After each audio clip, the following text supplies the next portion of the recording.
Welcome back. Let's go ahead and look at, let's work through one more compound inequality, and then we'll take a look at an application of a compound inequality. So let's take a look at the following. We have 3x plus 4 is less than or equal to 8, or minus 4x plus 5 is less than or equal to minus 10. All right, nothing to get excited about here. We're just going to take them one step at a time. All we're trying to do is take each of these inequalities and make them in a, we want to apply some algebraic magic to it and just make them in simplest form. We want to make it to where it looks nicer and it's easier to deal with. That's the whole point of dealing with these things. All right, so we want to solve for x, move everything else to the right. So let's go ahead and do that. We have minus 4, subtract minus 4 from both sides. Those two terms will cancel, so we have 3x is less than or equal to 4.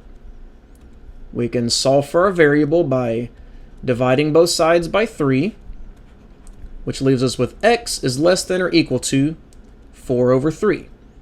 So that's the simplified version of this inequality. All right, so let's go ahead and simplify this one as well. We have minus 4x plus 5 is less than or equal to minus 10. Let's go ahead and solve for x. We're going to subtract 5 from both sides. Those two terms cancel, so we have minus 4x is less than or equal to minus 15. Let's go ahead and divide both sides by minus 4 so we can get x by itself. These two terms will cancel. We're dividing by a negative, so we need to flip the inequality sign from less than or equal to greater than or equal to. These two negatives cancel, so we have a positive 15 over 4, and there's the simplified version of this inequality. So our compound inequality now looks like x is less than or equal to 4 over 3, or x is greater than or equal to 15 over 4. We can graph this, so let's go ahead and do so. That's a 4, not a 9. All right, so let's look at the solution line, or the solution graph on the number line. It's kind of long. We actually don't need to scale it much. We have 1, 2, 3, 4, and minus 1, minus 2, and so on. Okay, first one we want to look at, we're looking for all the values that are less than or equal to 4 over 3.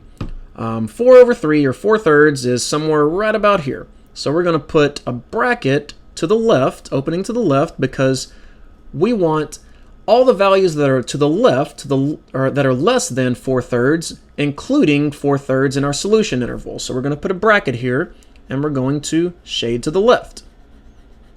All right, not a whole lot to it. Let's do another one. We're looking for all the values that are greater than or equal to 15/4. 15/4 is right about here. We're including that in our solution interval, and we want all the values to the right, so we're going to have a bracket opening to the right. A bracket says we include the value in our solution interval. And we simply shade to the right, and we're done with it. All right, so we should be pretty expert at this by now. So let's go ahead and look at a real-world application. Let's say Peter wants to make an A in his algebra class. To do so, he must have an average grade that's greater than or equal to 90 and less than or equal to 100. So I guess he can't get any extra credit. The most he can make is 100. On his first 4 exams, he receives the grades 95, 91, 88, and 90. If all exams are weighted equally, between which two scores must Peter's grade fall on his final exam if he is to receive an A for the class? So he's got his class score, his class grade is pretty much consists of 5 exams. Here's the scores for the first 4 exams. He wants to know what score does he need to make on his final exam for these to average out to something between 90 and 100. All right, so we can calculate an average by adding up the scores and dividing by the number of scores. That's how we find the average. But first, let's define our variable x. We can let x equal Peter's score on his final exam. So score on final exam. Okay, so to get the average of the scores, we can write an inequality like this. He needs his final grade to be in between 90 and 100, so we're going to have 90 over here. He can still have an A if it's 90, so it can be less than, it can be greater than or equal to 90. It just can't be less than 90. And over here, we're going to have 100. That's the maximum grade that he can get, so it's going to be less than or equal to 100. Technically, he can make 100 for the class, even though he has these exam grades, which aren't terrible, but he really, I don't know, he'd have to make a really high score on the last exam to get 100 for the course. Okay, that beside the point, we need to find the average in the middle of these exams for what he needs to make to get an A. So we need to add these up. These numbers add up to 364. 95, 91, 88, and 90 add up to 364. So we're going to have x plus 364, which gives us the total number, or the total sum of all 5 grades.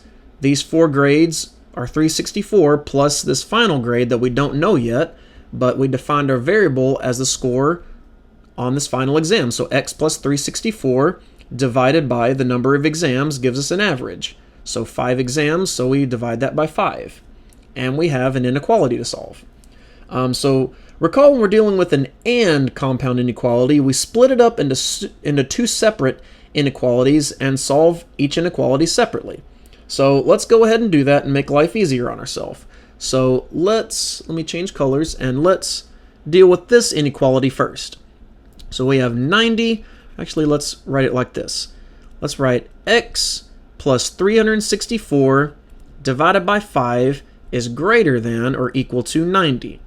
All we did was take this part of the compound inequality and flip it. We put this on the left side, this on the right side. There's no problem in doing that as long as we appropriately flip our sign. So this is still greater, just like it was up here. So let's go ahead and solve this. We can do so by multiplying through. Let's get rid of the denominator. We don't want a fraction. So multiplying through by 5, that'll cancel the denominator. So we have x plus 364 is greater than or equal to 5 times 90, which is 450. Let's go ahead and subtract 364 from both sides to isolate our variable. 364. That cancels, so we have x is greater than or equal to. X is greater than or equal to looks like 86. Okay, so we have this part of our inequality is solved for. So let's go ahead and deal with the other part. And that's this right here. So we have x plus 364 divided by 5 is less than or equal to 100.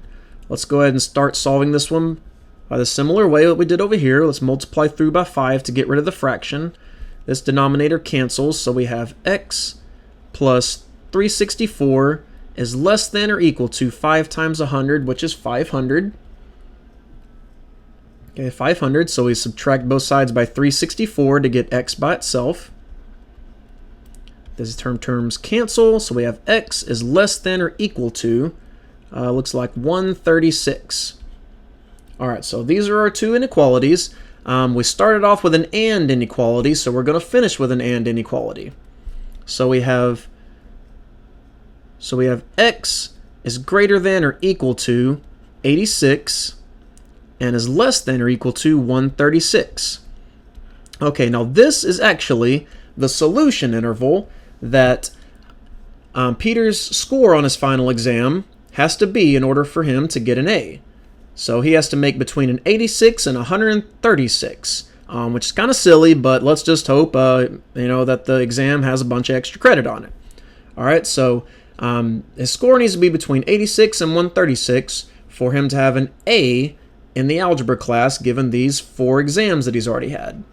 All right, so this is an application of a compound inequality. We're just using what we know to solve a real-world application, a real-world situation. So you can actually use this in your own course, your own algebra course or whatever you're taking, and find out what you need to make to get a certain grade for the course. So very helpful and very useful.